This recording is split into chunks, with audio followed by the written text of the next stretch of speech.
synthèse de 17h30.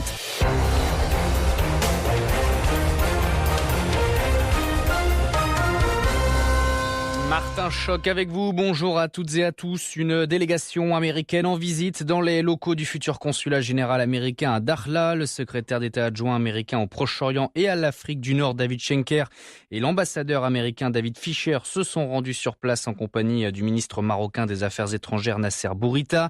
David Schenker en a profité pour saluer le leadership du roi Mohamed VI en faveur de la paix et de la stabilité de la région.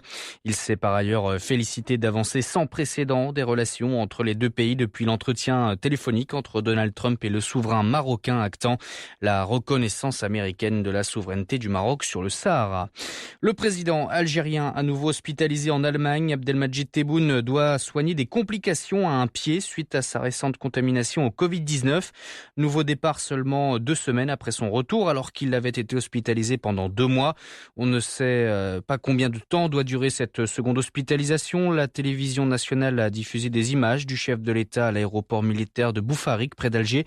Il a été salué par des hauts responsables d'État avant de s'envoler pour Berlin. Le gouvernement jordanien montre l'exemple. Le Premier ministre Bisher al-Khassaouna, le ministre de la Santé et d'autres membres du gouvernement ont reçu leurs premières injections du vaccin Sinopharm, un remède sûr et efficace, commente le ministre de la Santé.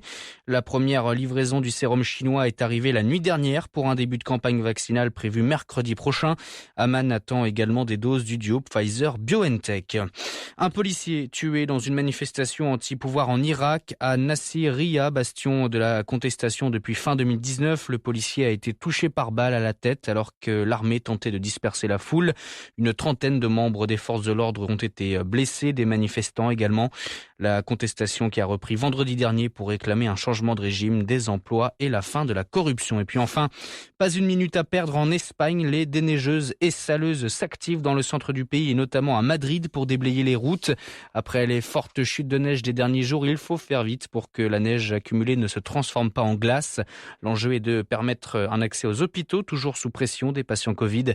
Une vague de froid jusqu'à moins 10 degrés est attendue à partir de cette nuit jusqu'à jeudi prochain. 3 personnes ont perdu la vie en raison des intempéries. Voilà, c'est la fin de cette synthèse d'actualité.